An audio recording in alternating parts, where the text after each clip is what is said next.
Bencana alam, seperti tsunami, dapat terjadi kapan saja dan di mana saja.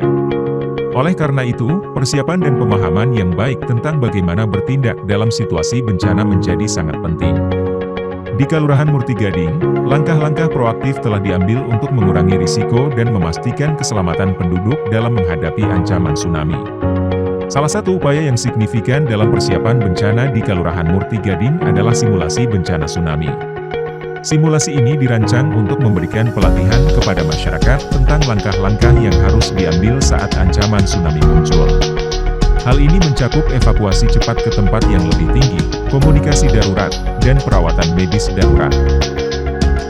Bapak Ibu sekalian hormati, seperti yang kita ketahui bersama bahwa kita tinggal di Kabupaten Bantul ini, mau tidak mau, suka ataupun tidak suka, kita tidak hanya berhadapan dengan potensi bencana, tetapi kita harus berdampingan dengan bencana yang ada di Kabupaten Bantul.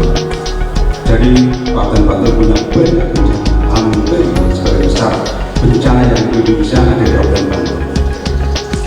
Dan bencana kita itu kebetulan juga ada paketannya.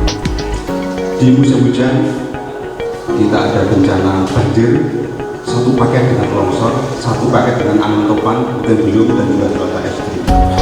Kemudian di saat sekarang ini, yaitu musim kemarau, kita ada kekeringan, itu satu paket dengan kebakaran. Bahkan akhir-akhir ini karena begitu panjang kemaraunya, suhu mencapai 37 derajat Celcius, sehingga potensi kebakarannya itu semakin tinggi. Kebanyakan kebakaran lahan dan dipicu oleh pembakaran sampah. Itu tidak hanya di Bantul, tapi di seluruh masyarakat Indonesia. Kebanyakan seperti itu hari-hari ini. Dan untuk Kabupaten Bantul sendiri sudah ada 2 orang yang meninggal dunia akibat pembakaran sampah. Yang satu ada di Gunung, yang satunya ada di Binaan. Ini tentu saja menjadi hal yang terpenting bagi kita semua. Jangan sampai nanti bisa terulang lagi. Kemudian yang berikutnya, tentu saja potensi bencana di Bantul yaitu ada gempa bumi. Nah, gempa bumi ini ada 2 sumber.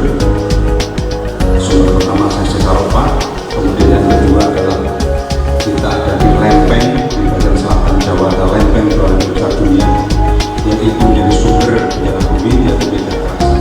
Sebenarnya proses sesar itu di Kabupaten Bantul itu tidak hanya Saropa. Kita itu dikelilingi oleh sesar di bagian barat ada sesar Bogor, di bagian utara ada sesar Mataram, sehingga betul-betul Kabupaten Bantul ini merupakan kabupaten yang penuh dengan bencana. Dan satu paket bencana Megatrust itu yaitu tsunami. Oleh karena itu Bapak sekalian yang mati, boleh kita khawatir, boleh kita cemas, tetapi tidak cukup dengan khawatir dan cemas. Kita harus bisa mengantisipasi berbagai potensi bencana yang ada di Kabupaten Bantul, terutama dalam hal ini gempa bumi Megatrust